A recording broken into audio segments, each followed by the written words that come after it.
The train rattled across the endless American plains, a metallic serpent threading through a land that seemed too vast, too alive, to be real.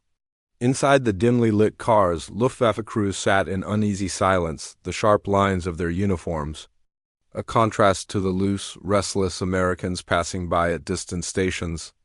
Each man clutched memories of smoke-filled skies and roaring engines, but none could have prepared for the silence that greeted them now, the quiet of a country untouched by war. Through the small, grimy windows, the prisoners' eyes widened. Endless stretches of farmland rolled past, but every so often a massive structure rose from the earth as if summoned by magic. Steel skeletons of factories, chimneys puffing smoke into the autumn sky, and roads lined with vehicles moving in. Perfect, synchronized streams. "Wie ist das möglich?" muttered one, his voice a tremor of disbelief. How could a nation build such machines of industry while fighting a war thousands of miles away? Their pride, once unshakable, began to falter. These men were the best. Germany had to offer trained, disciplined, hardened by battle, but the sheer scale of what they saw shook them. There was a mechanical heartbeat to the land itself, a rhythm that seemed unstoppable, relentless, terrifying in its perfection, and then, just as the sun dipped below the horizon, the train rounded a bend. In the distance, a city shimmered against the fading light, its streets straight and wide, factories humming like living beasts. There were no signs of gradual growth, no whispers of history, only the impossible. A city built from nothing, overnight, a monument to American ingenuity, the posts pressed against the windows, their breaths fogging the glass. For the first time, doubt crept into their hearts. Perhaps this war was already lost. The train rolled on through the fading light, cutting a path deeper into the heart of America. The Luftwaffe prisoners, once brimming with the certainty of victory, now sat in uneasy silence, eyes pressed to the windows, minds struggling to reconcile what they were seeing. Every mile seemed to strip away another layer of their confidence. The landscape was changing. Fields of golden wheat and quiet barns were gradually replaced by concrete and steel.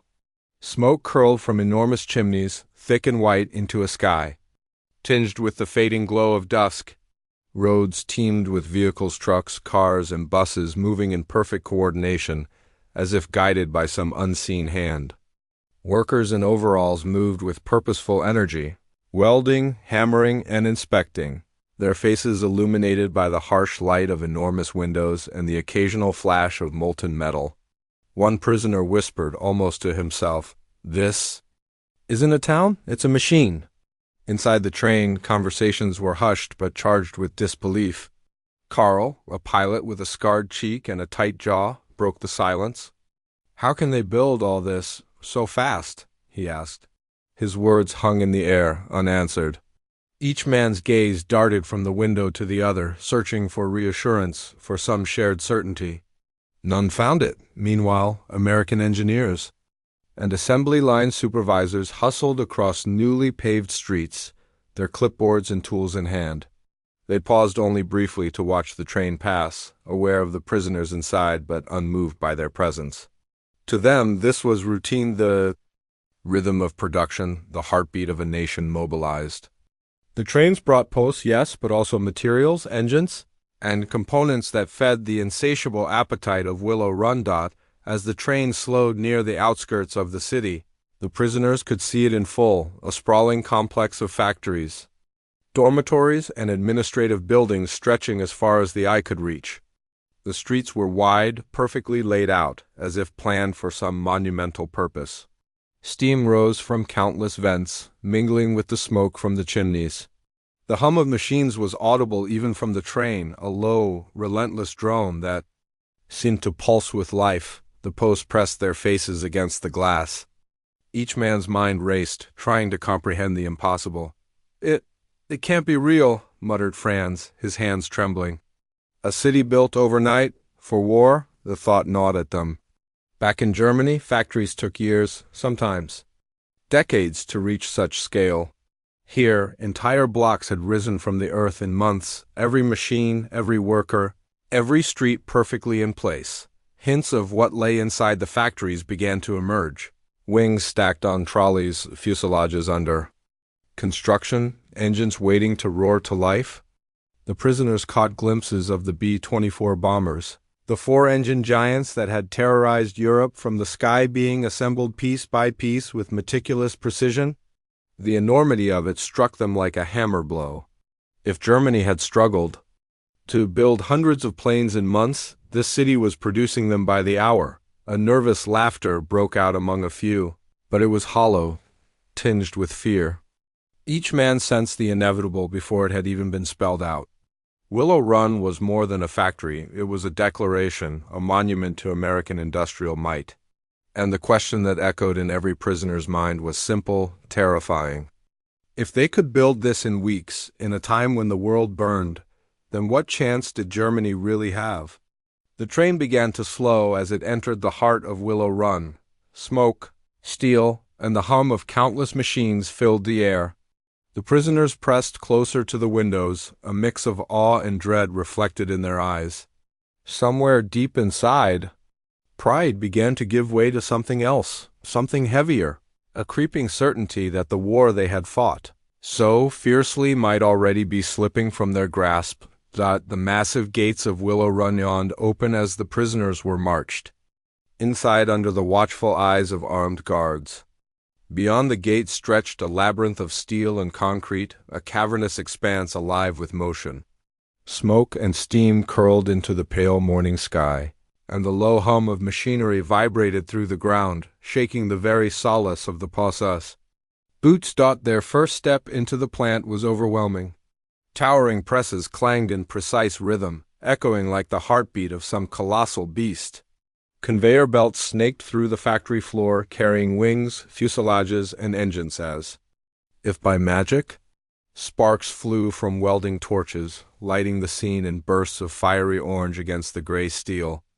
The air smelled of oil, hot metal, and sweat, a pungent, almost intoxicating scent of industry. The post froze, momentarily rooted in awe and disbelief. Otto, a wiry young radio operator, whispered, "It's enormous, bigger than Berlin." His voice trailed off as a B-24 fuselage, taller than a man, glided past on a massive trolley, guided by workers moving with a speed that seemed impossible. Every motion was deliberate, every action coordinated. Yet the pace was unlike anything the Germans had seen, mass production stripped of embellishment, but frighteningly effective. Karl's eyes darted across the assembly lines, taking in the enormity of the operation. In Germany, factories were temples of precision, each worker's motion rehearsed to perfection. Here, in Willow Run, it was chaotic and immense, yet nothing faltered. A wing swung into place with mechanical precision, and within minutes, another machine hummed, pulling the fuselage down the line. The post felt a strange combination of intimidation and grudging respect. Efficiency like this was alien. The cultural shock was almost physical. Engineers shouted orders over the roar of machinery, and workers responded instantly, their movements synchronized with an almost military precision, yet nothing felt regimented in the European sense. This was American speed and ingenuity in full display, innovation married to brute force. One prisoner, Hans, muttered under his breath, "They could replace entire squadrons faster than we can fly them." His words barely made it past the hum of engines and clanging metal, yet the weight of their truth pressed down on every man. As they walked deeper into the factory, the scale became terrifying. Presses the size of houses stamped out metal components. Massive cranes moved fuselages across the floor, and hundreds of workers moved with purpose, as if part of a single organism. The prisoners' trained eyes began to note the intricacies, the quality control, the rapid-fire assembly, the seamless coordination between departments. Every detail was accounted for. Nothing was wasted. A sudden roar filled the factory as a completed B-24 rolled from the assembly line. Its engines were attached, polished, ready to roar into the sky. The post pressed back instinctively, a wave of awe and dread crashing over them. One man's hand trembled as he touched the railing, another couldn't tear his eyes away. They had trained to fly these planes, to fight against them, and now they were witnessing their production in numbers unimaginable, for the first time. The prisoners understood the truth. This was not temporary. Willow Run was no makeshift factory hastily thrown together in wartime panic. It was permanent, monumental, and unstoppable. The scale of American industrial might had no parallel in Europe. The machines moved, the workers moved, the planes moved.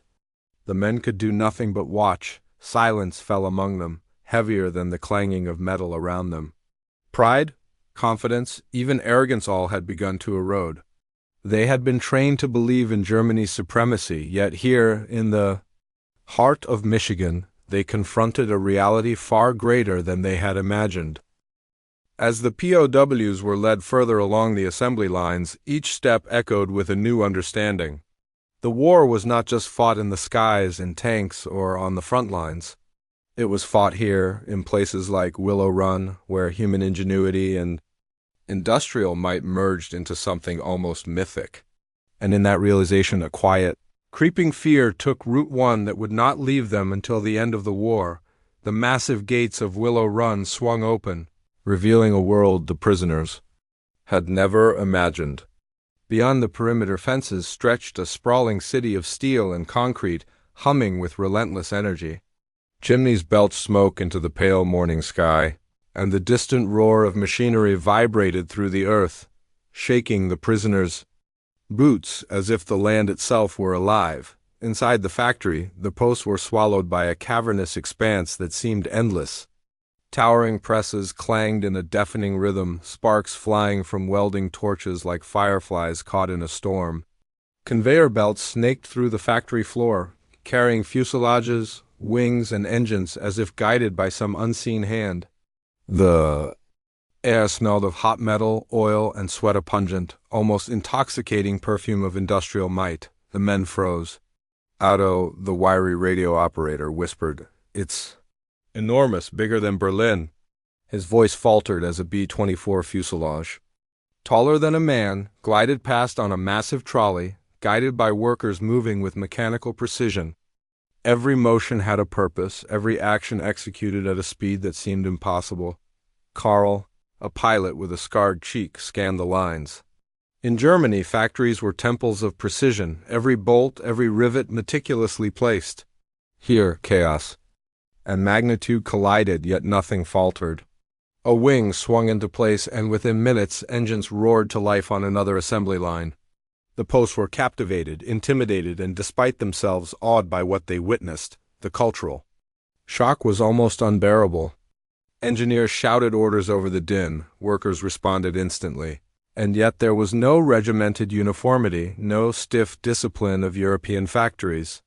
This was speed married to ingenuity, organized chaos that churned out machines of war with terrifying efficiency. Hans, a younger crewman, muttered under his breath, "They could replace entire squadrons faster than we can fly them." The weight of the statement pressed heavily on every mind. As they moved deeper into the plant, the scale became overwhelming. Presses the size of houses stamped out metal components, cranes lifted fuselages like toys, and hundreds of workers moved in perfect coordination, a single organism of flesh and steel. Every process was accounted for, every detail precise, yet executed at a pace that left the posts reeling. A sudden roar erupted as a completed B-24 rolled from the line, its engines polished and ready to roar into the sky. The prisoners instinctively pressed back, their breaths shallow, hearts pounding.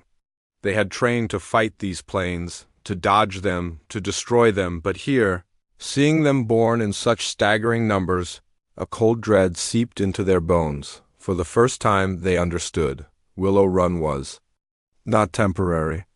It was permanent, monumental, and unstoppable. The machines, the workers, the planes, they moved with relentless purpose.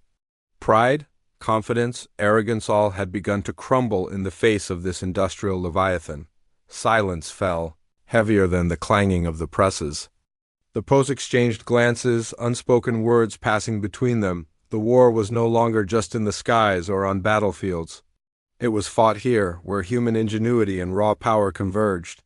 Each step along the assembly lines echoed with a chilling truth. The Allies' strength was beyond anything Germany had imagined. And as they were led onward, Deeper into the heart of the factory, fear and awe settled in equal measure. Willow Run was more than a factory, it was a revelation, a turning point, and the first undeniable sign that the war might already be slipping from Germany's grasp. The posts were led to the heart of Willow Run, where the assembly lines stretched endlessly, a river of steel and human motion. From the moment they stepped onto the factory floor, the scale of production hit them like a physical blow. Every few yards, B-24 fuselages moved forward on massive trolleys, wings swung into place, and engines roared to life with the precision of a well-rehearsed orchestra. The sheer magnitude was almost incomprehensible. Every hour, every single hour, whispered Carl, barely audible over the roar. They're building a bomber every hour. His voice trembled, disbelief etched across his face. The reality settled over them like a cold wave.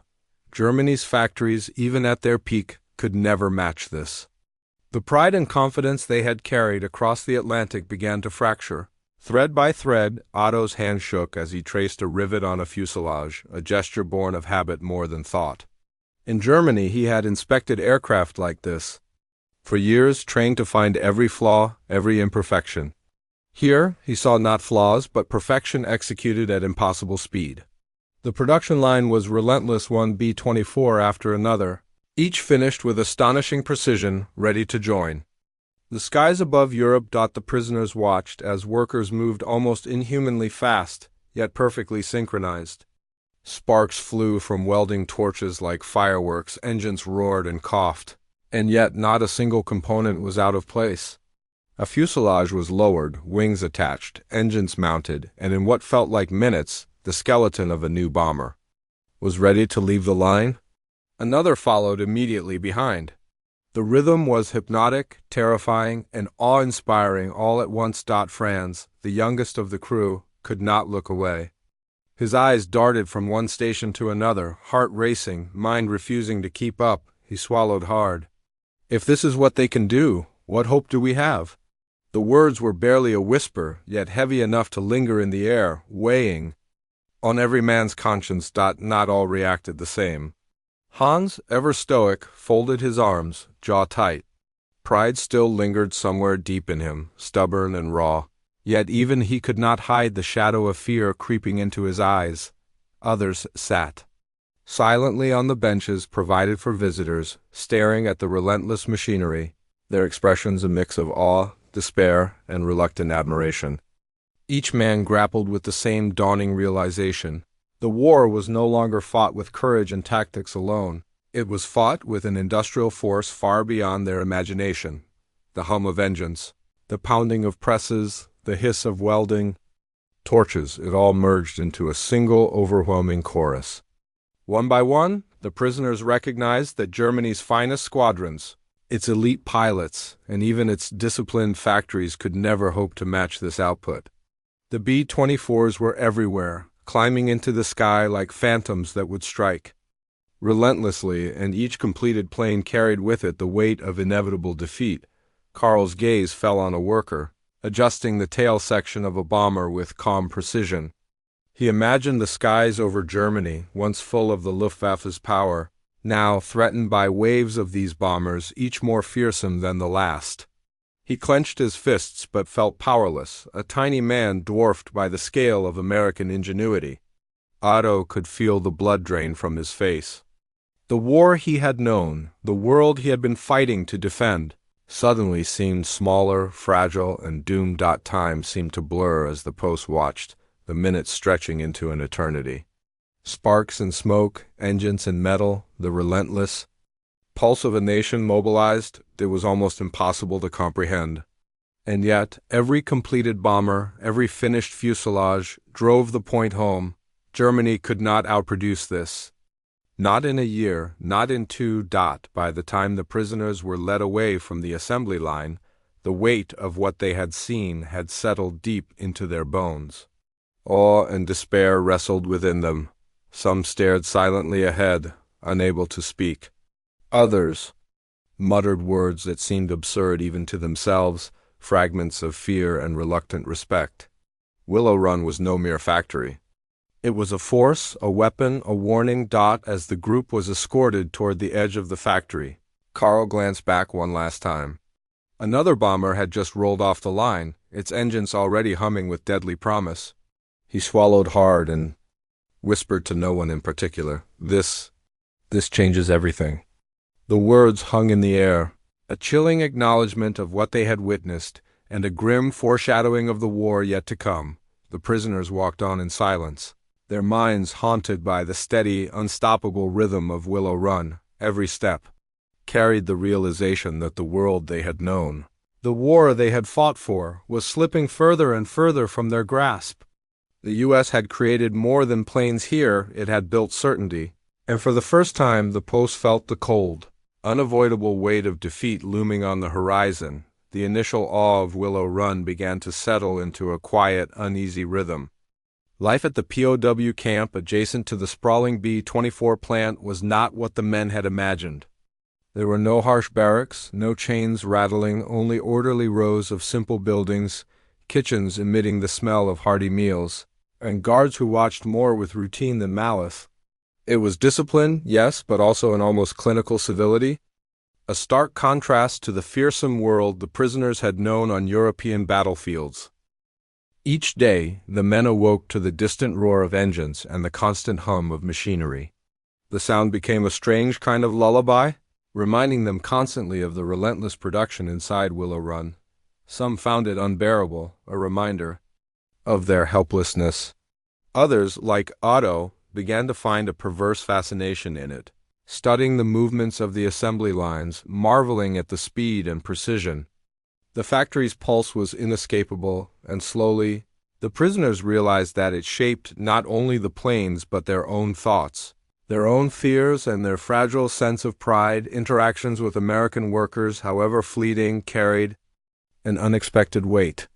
During supervised work details, POWs cleaned floors, carried materials, or assisted with minor tasks. They encountered men and women who spoke slow, careful English, sometimes smiling, sometimes nodding in acknowledgement. A young welder named Clara once paused to hand Franz a wrench she had fumbled, her smile warm but brief.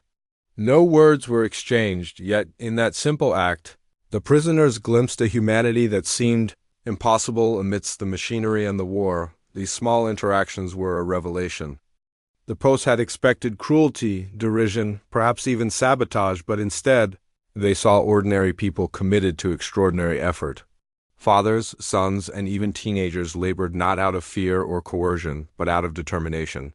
Each spark from a welding torch, each steady stroke of a hammer, seemed infused with purpose, a quiet insistence that the United States would endure. No matter the cost, the psychological toll on the post was profound. Pride and fear collided in equal measure. They had been trained to respect German engineering, to believe in the Luftwaffe, to trust in their nation's war machine. Yet here they witnessed a force that was neither elegant nor precise in the European sense, but unstoppable in its scale and resolve. Resentment battled respect, fear mingled with admiration, and the emotional complexity left the men drained by nightfall. Even in moments of camaraderie among themselves, whispers of disbelief and worry permeated the camp. Carl and Hans, once full of bravado, now spoke quietly about what they had seen. "It's like a city made for war," Carl said, eyes fixed on the horizon where chimneys still spat smoke into the sky. "Everything we've known." "It's nothing compared to this." Hans nodded slowly, the pride in his chest now tempered by a gnawing unease. The post-nightly routines reflected their inner turmoil. Some wrote letters home, struggling to convey what they had witnessed without sounding defeated. Others lay awake, listening to the distant cadence of assembly lines, imagining the B-24s climbing into the skies over Europe, each one a silent threat to the world they had fought to defend. Sleep was fleeting, haunted by dreams of impossible factories and endless rows of aircraft. And yet, despite the fear and despair, fragments of empathy grew. Seeing Americans work tirelessly, yet with small kindnesses toward the prisoners, stirred emotions they had long suppressed.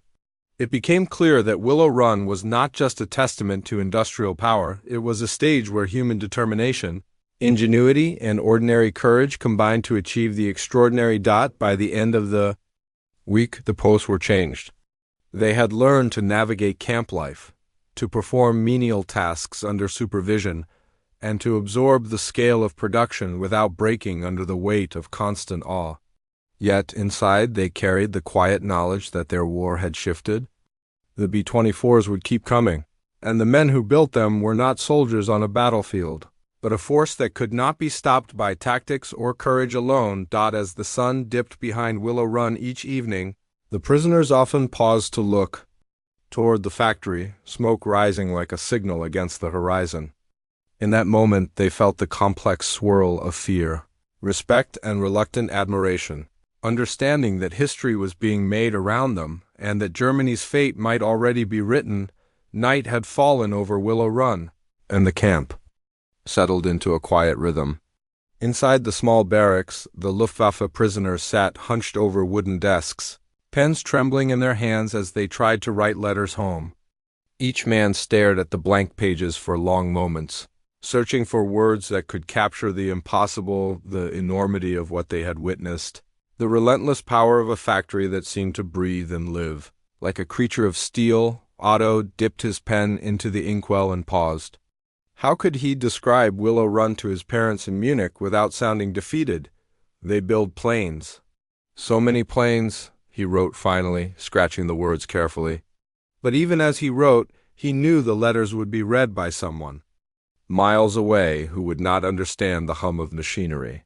The endless assembly lines, the wings and fuselages moving as if by magic. The words felt inadequate, tiny against the truth of the factory and the city that surrounded it. Franz, the youngest among them, stared at the page but did not write. He remembered the German factories, the pride of precision and discipline, the hours spent polishing engines and inspecting each rivet. Willow Run made all of that seem small, almost quaint. Every plane, every worker, every press spoke of a power that could not be matched by skill alone. It was scale, determination, and speed combined. Unstoppable and unforgiving, Hans, sitting across the table, folded his letter carefully and stared at the smoke rising from the distant chimneys. He had once believed in the invincibility of the Luftwaffe, in Germany's engineering superiority, in the unassailable might of their nation. Now he felt a creeping doubt, a chill that settled deep into his chest. The pride that had carried him across battlefields, the confidence in his training and his country's industry, had begun to crack. Writing became a test of honesty, a struggle between the truth of what they had seen and the desire to shield loved ones from despair. "I cannot explain it," Karl wrote, his hand trembling. "It is not a single factory. It is a city built for war, and yet it feels eternal." The words carried a weight he could barely admit to himself.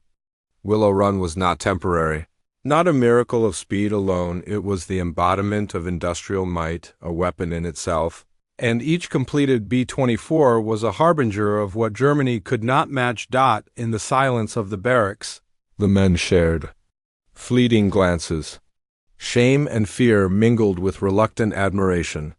They had trained to fight, to defend, to believe in the inevitability of their nation's victory, but now the truth had been laid bare. Willow Run was more than a factory. It was a revelation of human ingenuity, a monument to American determination, and a turning point that would shape the war in ways they could scarcely imagine.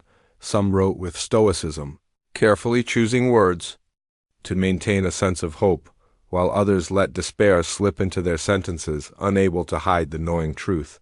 Every letter became a mirror of the internal conflict each man faced: fear for their nation, respect for their enemy, and the growing realization that Germany's defeat might already be inevitable. Outside, the distant hum of the factory never ceased. Even in the stillness of night, the prisoners could feel its presence, as if Willow Run itself were aware, watching, relentless. The letters they wrote could not escape the shadow of what they had witnessed: a city built from nothing, producing war machines with terrifying speed, shaping the skies above Europe and the fate of nations below. By the time the ink dried and the letters were folded and stacked, the post sat back in quiet contemplation.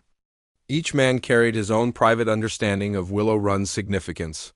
This was not just a single city, a single factory, or a single moment in time. It was a symbol of the industrial power that would turn the tide of war. And as they closed their desks and gazed toward the horizon, they knew, in the depths of their hearts, that the world was changing, that the war they had known was slipping through their fingers, and that the relentless march of Willow Run's assembly lines had already begun to write history. The train rumbled again, carrying the Luftwaffe prisoners away from Willow Run. The factory and its endless lines of B-24s receded into the distance, but the memory of it clung to them like a shadow. The men sat in silence, each lost in thought, haunted by what they had witnessed. The scale, the speed, the relentless rhythm of production, it was impossible to erase. Even if they had wanted to, Carl stared out the window at the fading silhouette of the city. In Germany, he had believed in the supremacy of his nation, in the unshakable precision of the Luftwaffe, in the strength of German industry. Now he understood how fragile those beliefs had been. Willow Run was not just a factory. It was a force of nature, an unstoppable engine of war that dwarfed any individual or squadron, no matter how elite. The pride that had once burned so brightly inside him now flickered, replaced by awe, fear, and reluctant admiration. Otto leaned back, his hands clasped tightly in his lap. He replayed every detail in his mind, the sparks from welding torches, the roar of engines, the wings being attached with almost supernatural speed. Each B-24 that had rolled down the assembly line was a testament to American ingenuity, a tangible proof that the Allies possessed a resource Germany could not match. Not just skill or courage, but scale, coordination, and the will to see it through without falter. The other men were equally silent, each carrying private reflections, fragments of fear and respect that could not be spoken aloud. Franz, the youngest, whispered under his breath, "We fought battles we thought were decisive, yet all the while this machine was being built." He glanced around at the others. None argued, none laughed. Each understood that the war they had known, the skies, the front lines, the strategy was only a part of a much larger, more complex reality. As the train moved farther from Willow Run, memories of small human moments mingled with the scale of the factory itself. The young welder who had smiled and handed Franz a wrench. The engineers shouting orders with quiet confidence. The American workers who had labored tirelessly, not out of fear, but out of commitment, pride, and a shared sense of purpose, even. In their captivity, the post had glimpsed something extraordinary. Ordinary people shaping the course of history through diligence and determination. The realization weighed heavily on them. Willow Run was more than a city, more than a factory, more than a symbol of wartime production. It was the embodiment of a nation's resolve, a visible declaration that victory was forged not just on the battlefield, but in the minds, hands, and hearts of those willing to build it. The post's former arrogance, their certainty in German superiority, now seemed almost naive in comparison. Fear had crept in, tempered by an almost grudging admiration. Hans, always stoic, finally spoke, his voice low and measured. "We came here to fight, to win, to prove ourselves. But I see now, this war is bigger than any one of us. Bigger than pride, bigger than skill, Willow Run. It is America's answer to everything we thought we knew." The others nodded. Silently. No one dared dispute it. The train rattled onward, and the conversation drifted toward Germany, toward what they had left behind, toward what they would never be able to explain fully in letters or stories. Willow Run's scale, its relentless pace, and its quiet, unstoppable power could not be reduced to words. It existed in the memory of every man who had seen it, etched into their consciousness as both a warning and a revelation. By the time they reached the next camp, the posts were forever changed. They had come as soldiers, trained, confident, and disciplined, carrying the pride of their nation. They left with a new understanding of power, one that was not measured in guns or planes alone, but in the capacity to organize, innovate, and execute with relentless efficiency. Willow Run had revealed a truth they could not unsee. The industrial strength of a nation could determine the outcome of war as decisively as any battle in the sky. In the months and years that followed, those who would return home carried the memory of Willow Run as a shadow over the pride of Germany. Even the harshest skeptics could not deny what they had witnessed. The factory, the city, the thousands of men and women working in unison, these were not merely contributors to the war effort. They were harbingers of defeat for a nation that had once thought itself untouchable. And yet, in that memory, there was also a strange reverence. The POWs had glimpsed human ingenuity at its peak. They had seen how determination and organization could achieve the impossible. Though it was the enemy that built it, and though it would bring fear and despair, to their hearts it also carried a lesson about the power of collective effort and the scale of ambition that a determined people could summon. As the train rolled farther from Willow Run, smoke from the distant chimneys fading into the horizon, the prisoners looked at one another with silent understanding. Each carried a private, inescapable truth. The war had been won not only in battles and skies, but here, in a city that rose from nothing, turning raw materials and human effort into machines that would shape history. Willow Run was more than a factory. It was a symbol, a testament, and a warning.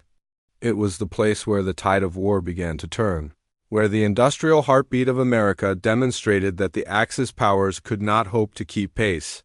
And in that knowledge, the POWs felt a mixture of awe, fear, and reluctant admiration, emotions that would remain with them long after the war ended. A permanent imprint of a moment when human ingenuity and industrial might reshape the course of history forever.